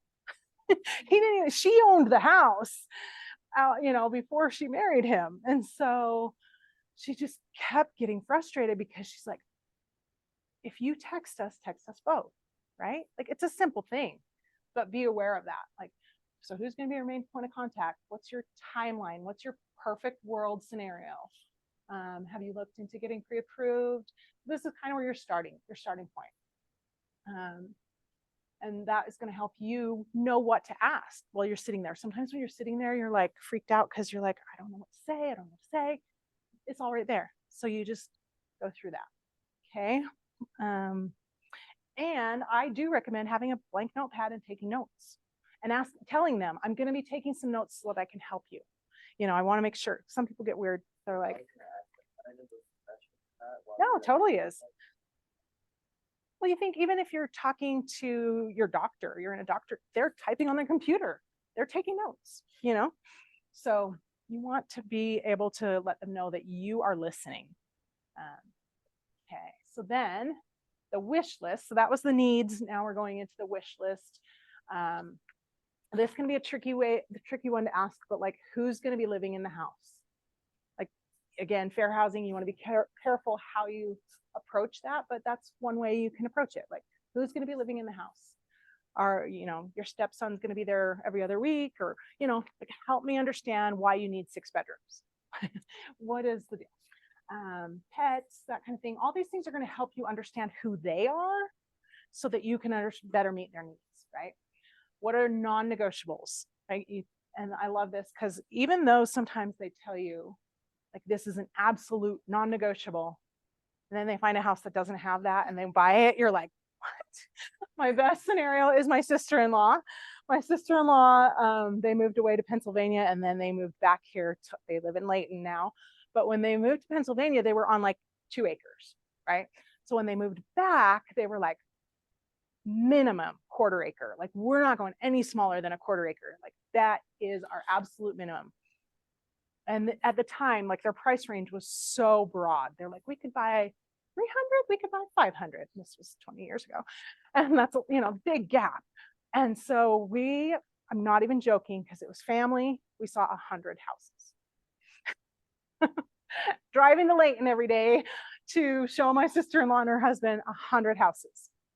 Leaving my cute little son with my mother-in-law and driving around. We were looking in 3 different counties too. Like, we were all over the place. And we made offers, and they would make an offer on one. They're like, if we could get it for this price, then we'd get it. Then we would do it. But they didn't love the house, right? over and over and over again. We were like, they didn't love the house, so they just kept making lowball offers and weren't getting them. And then they called me up one day and said, hey, how come we didn't see this one? Right? And I'm like, they found it in the newspaper again, 20 plus years ago. They found it in the newspaper and they drove by and they're like, we really like this house. I pulled it up on the MLS in Layton. I pulled it up on the MLS, and you want to know the reason we hadn't seen that house? It was 0.24 of an acre. And I had set our criteria for searches at 0.25. So we missed it by 1/100th of an acre. And then I looked dumb. You know what I mean? Like, why didn't you show us this one? We've seen everything else in this whole valley, but you didn't show us this one. So that taught me have a little bit of wiggle room on whatever they tell you is non-negotiable. Because to them, a quarter acre might be 0.22. Like some people, it's like, you know. So if they tell me 0.25 is their minimum, I'll go to 0.20 because some lots will feel different the way the house sits on the lot. And, you know, they'll have to tell me no if that's what they're getting. And they're like, no, we don't want to see that. But at least I'm like, and I usually tell them, like when I'm setting up the search, hey, you're giving me your criteria. I'm going to go just a little bit around that criteria to make sure we don't miss anything. So that's just one way. The one I'm careful with on that though is price, because I hate watching HGTV and they're like, oh, price range is 600,000, and then the agent takes them, this one's 850. I'm like, they said 600. Why are you showing them 850? Like that, like I'm really careful on that. And I do tell them, I'm like, but if you tell me 450 is your limit, I'm going to put it at 450. I'm not going to put it at 475 or 500. So if you want to look at 500, tell me that, because I'm not going to push your budget without you telling me you want to, right? There's something to a friend of mine, two friends of mine, my realtor friend who I set up with my friend, and the friend said that she wanted a house around 400, 500,000.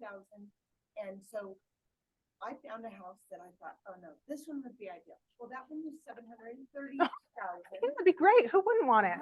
Guess what? They bought it. She did. Oh my And heavens. she put my husband out, even though she did all the work. And she goes, you didn't even show us anything. And I said, I'm the one who pointed that one out to you. Right. So we're not friends. Oh no. Because I was just like, how dare you do this? Yeah. to me? Right. No, Yeah. you don't do that. Yeah. Because there might be some reason why it didn't pop up Yeah, in the but search. see, no, But yeah, if you it's- told me 400 and it's 750, I'm not going to have shown you a 750. But I'm going to be upfront with them at the beginning and say that. Like, if you want to see something for 750, great, tell me. We'll do it. But I'm only searching for you. When I'm looking for homes for you, I'm only looking to the limit you told me to look for. So when they Yeah, or I'll tell them I might go, like in a market like this, I might go a little bit above just because we might be able to negotiate down. But in a market like 2 years ago, no way. No way. I'm not going a penny higher than you tell me. I had one sell for 105 over asking. We had 2 offers that were over 100,000 over asking, and it was priced fairly. It wasn't priced like crazy low. Does that raises the value of all The whole neighborhood. Yep. And luckily they lived 3 doors down from me, so that was good for me.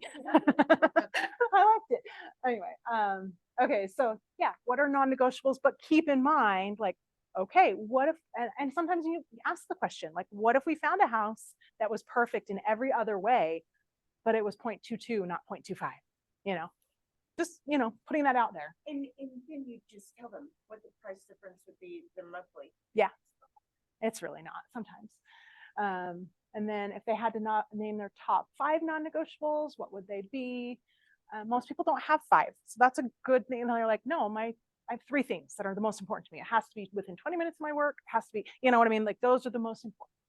And then sometimes depending on their price range, I'll tell them up front, like, hey, if we can't find anything within 20 minutes of your work that's in your price range, because I know that we're probably not going to be able to based on the neighborhoods, are you willing to go out to 30 minutes? You know, so just kind of setting expectations, because sometimes even my brother-in-law lives in Texas, and he said they've moved a couple times, and when they moved to Texas, he was like, he's a computer guy, tech guy. He's like, I was trying to watch the agent when she logged into the MLS to see what her password was, because I thought she was holding things out on me. I wanted to log into the MLS myself. And I'm like, why would she hold things out on you? She wants to sell you a house. Like she wants to give you all the, he's like, I just felt like she was holding things back. I'm like, why would we do that? People are funny. Okay. Yeah, right. Beyond your top 5, what's something else that you really need? Maybe it's wheelchair access or something like that. That's going to be very specific and it's going to be very important. You know, just do you have any preferences for the age of the home? That can be tricky too, because you might have a house that was built in 1950 that was remodeled yesterday, completely remodeled, all new furnace, all new roof, all new everything, and they might love it. So that's a hard one, but I usually do try and like tell them, okay, if you want to look, no house is older than 2000, fine, we'll set that, but you may miss something that's really good. Do you personally have a preference? Do you like new homes or do you like So I like newer homes. That's just me. We lived in a condo in Provo and then we had 2 houses. Both of them are new. So that's just my preference. But some people are like, I would never buy a new home because I don't want to do a yard. I don't want to do all the, the stuff. And other people are like, I would never buy an existing home because that's just gross. I've heard people say that to me. Like people have walked on that carpet and went in those toilets. Like, yes, it's cleanable. Like, but this is funny too. Like as the markets change, you'll see, and as trends change, do you need a house that's move-in ready or are you willing to do some work on it? I had these cute young buyers that were like, we're looking for a fixer-upper. And I was like, okay. I showed them several fixer-uppers and they were like, ew, these are gross. Ew, ew, ew. They kept me, and I was like, well, you asked me for a fixer-upper. So I was like, I'm just going to take a chance and show them a home that is in their price range, but it's ready to move into. They bought it. Just based on their feedback, I was like, they don't want a fixer-upper. They say they do. They watch Joanna and Chip. They don't. They don't want to do it. They think it sounds like a cool idea, but they don't. So, oh, this is a good one. When people visit your house, what should it say about you? Some people are all about flash and show, and other people are not. So, there's specific features that you want to add that makes your next house feel like a home, and accessibility options. So this is all on there. So this is just going to help you get to their needs faster. Then the neighborhood insights, I personally don't, because unless they're very specific about what neighborhood they do want to live in, I don't usually include this kind of information, just because unless they're like, I absolutely have to live in Harriman. Okay, here's some information about Harriman, but most people are not. Most people are like, I want to live, I have a client I'm showing this afternoon. She's like, Harriman, Riverton, South Jordan, West Jordan. That's a very big area, so I'm not going to include very specific. Can you find these in Yeah. neighborhoods and stuff? Yep.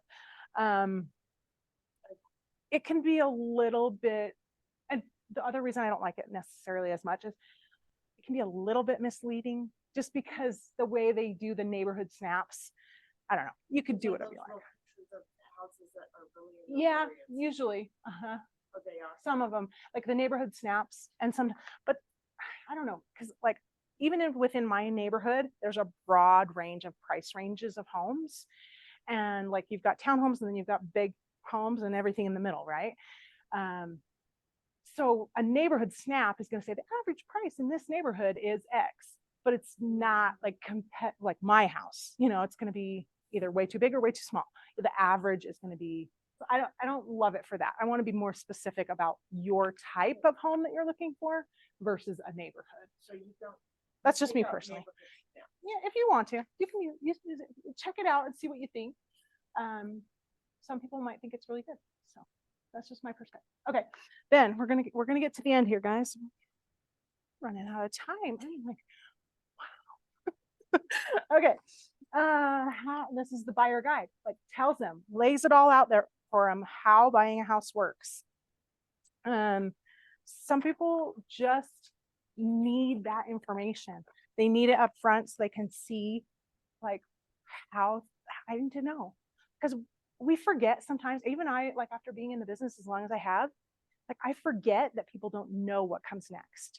So whenever I do have a buyer that goes under contract, I've crafted a letter that as soon as we go under contract, I email them next steps. Okay, here's what comes next. And then after that, we're going to do this. But for right now, I need you to focus on picking a home inspector and giving me your earnest money, right? And like, so this just kind of lays it all out there for what to expect through the whole process. Yeah, that's just something I've created over time. Oh, and the other thing, like we want to make sure this is how it works here, is like letting them know, don't go buy a brand new boat. Don't go quit your job. Yep. Their lender should tell them that, but I've had it happen where literally we walked into the closing and the buyer said, oh, the lender said something like, we're going to verify your employment. And she said, oh, does it matter that I just quit my job like 20 minutes ago? Yeah, that matters. She's like, I thought since we were closing today, I could quit. We had to scramble. The lender luckily made it work. I don't know what she did, magic. Like seriously, because she's like, does that matter that I just quit my job? You can't do it till 2 days after the closing. Like, wait, and then, because even after they're going to verify your employment.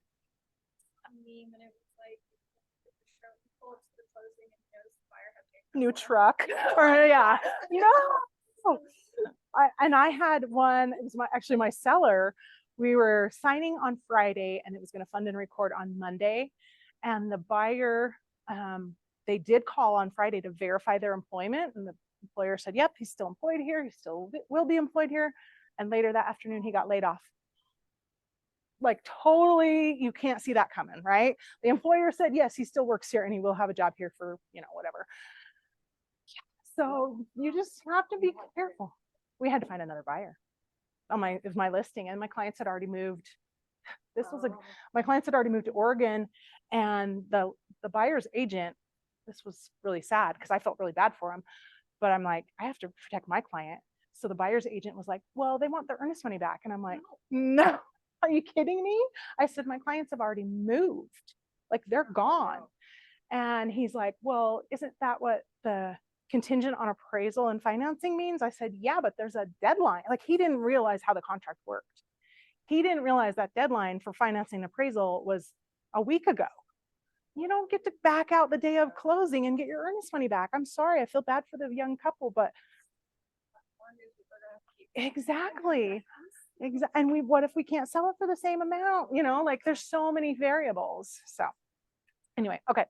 So this is just going to help you help them, right? Help me help you.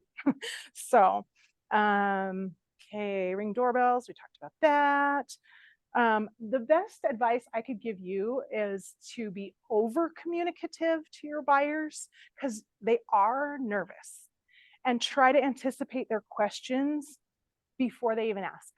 I feel like if a buyer has to call me like, hey, I've been wondering about this for a few days, then I've failed them. Not literally, but you know what I mean? Like I should have prepared them for that, whatever that question is. So, all right, we're going to get through this, guys. Sorry. Okay, this is optional. Don't worry too much about that. Let's get through it. Okay, so then here's where you talk a bit more about you. This is all customizable too. Like this, you want to make sure you have your information or the market center information. So obviously you're not 15 years in the business. So you may take these pages out, you may decide this doesn't work for me yet, but it's totally up to you, however you want to customize that, but just don't leave it like it is and then use it because those are made up numbers, right? But you could use numbers like, hey, on our MLS, like we get a report on our MLS, it's an average, right now, homes are selling for an average of 97% of the list price. Right? Or 2 years ago, homes are selling for an average of 105% of the list price. Give them some kind of information to help them there. So, okay, this is all, okay, ahas, quickly. We're running out of time. Yeah, you're good. You're good. Any ahas or things you want to talk about? Questions you guys have? My aha was water. They said this is the limit or this is the minimum. No, back to that. It'll flex, yeah. Yeah. Never know. I learned that the hard way after 100 houses in Layton. Well, Layton, Morgan, all the way up to, we were all over. So, That was a hard lesson. You guys can learn from me. Don't do that. Anything else you want to share? What do you- Yeah. Even your Friends. friends. Yeah. Like sit them down. And even if it's like at your house, because you're that close of a friend, like, hey, this is how I work. There's a couple clients where I just felt like I had to be really blunt with and laid it out like, hey, you go to work, you get a paycheck every 2 weeks. It doesn't happen like that for me. This is how real estate agents work. And most of them didn't understand. Like, this is how real estate agents work. I don't get paid unless I sell you a house. So that's why I need you to say you're going to work with me. If you're not going to commit to working with me, then I can't commit to working with you. Like, I'm working with my clients first, and those get my top priority. But yeah, I'm going to commit to the people that commit to me. So yeah, very good. Very good. And that's the point. We want them to sign this buyer broker agreement. I haven't even got to that yet. The buyer broker agreement. So that's when you lay it out there and you're like, hey, this is how I work for you. This agreement just says, I'm going to be representing you. I'm going to be looking out for your best interests. And most people are like, oh, of course, it depends on the relationship you have with them or whatever. Okay. What else might you have ready for the appointment? Oh, sorry, did you have a question? Oh, I thought you were. What other things might you have ready for the appointment? I was gonna say the contract maybe, so like if they Yeah. are ready to sign. Absolutely. Sign it wet ink. Do it right then. Yep. You don't need to put it in DocuSign. Sign it. If they're ready, get it signed. A couple times I have had clients that were a little hesitant because we just met, and I'm like, take it home and read it. That's fine. That's fine. What were you gonna say? I was just gonna say, make sure that nobody's home. If you said the appointment. Oh, the appointment for the meeting with the buyer, like explaining how we work. You're good. You're good. Oh boy, I could tell you stories about that one. Like, I had an appointment. What are you doing in the shower? Like, yeah, no, we had an appointment. Yes, stuff to write on. Sometimes drinks and snacks, like I keep my car loaded with snacks and drinks because I seriously, if my water, just water, people coming in from out of state to Utah, they get so dehydrated so fast.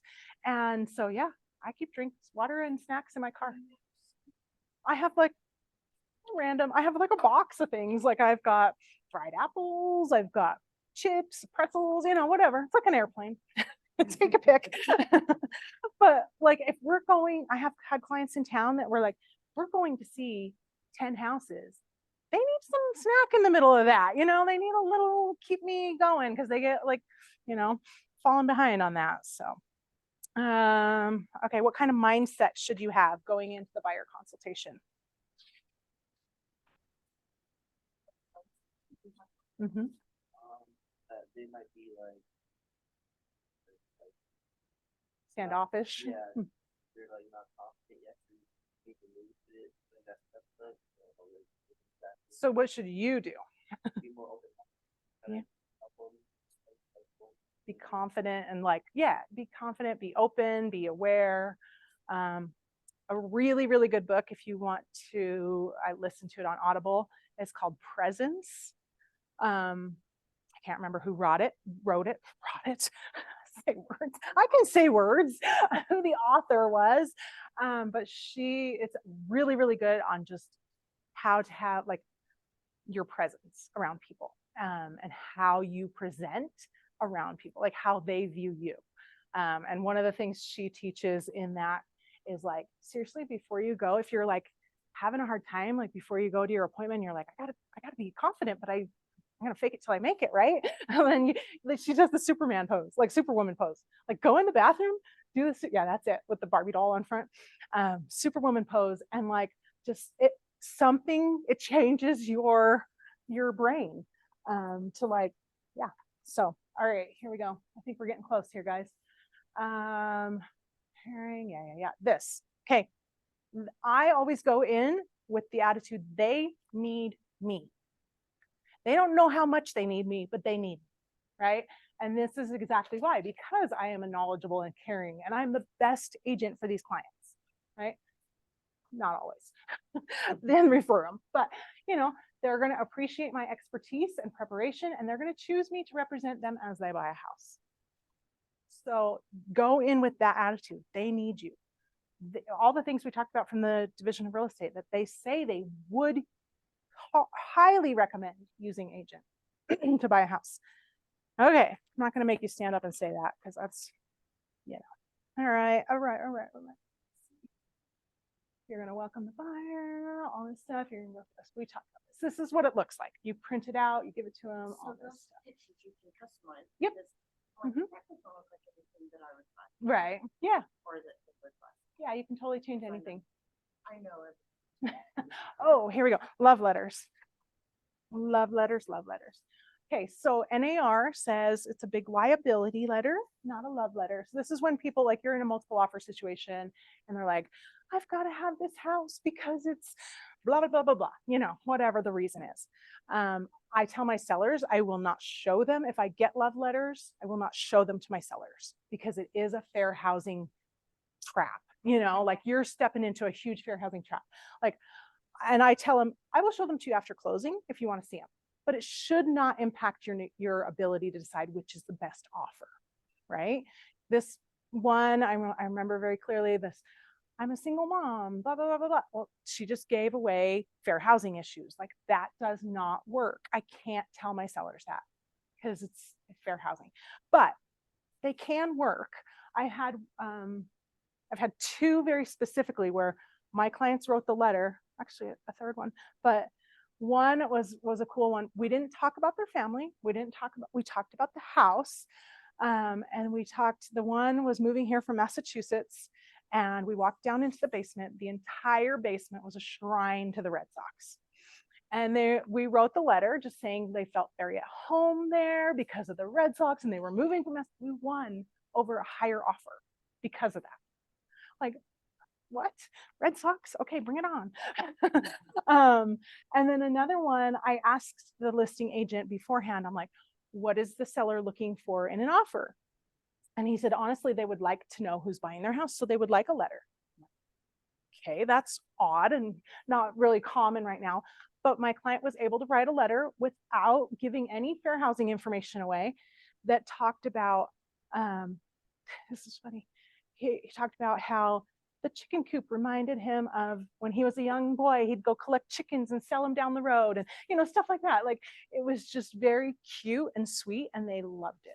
And like how much he appreciated the remodel that they had done on the house, and they loved it. Like, that agent told me as well that they picked his over higher offers. Like, okay, whatever works, but you just have to be super, super careful. So you don't tell about your. You I mean, can't, you yeah, say if my spouse died, no, but you can say I'm divorced. no, it's a marital status. You can't, it's a fair housing. You can't discriminate against marital status. Because the house that I lived in for years, the owner decided to put it up for sale, and it was between two buyers. Mm-hmm. They both wanted it that weekend, and one was an investment group, and the other one, he had just lost his wife. Right. He knew. Yeah. Yeah. Well, and that, I mean, that's a fair trade. Like, this is somebody that's going to live here versus an investor.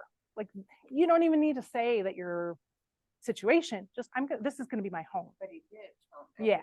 So that's a sticky area. You could be, but like this one says, if the buyer says, I can see my kids running down on Christmas morning, that gave away two things. It gave away their familial status and their religion, that they're Christian and that they, I don't know.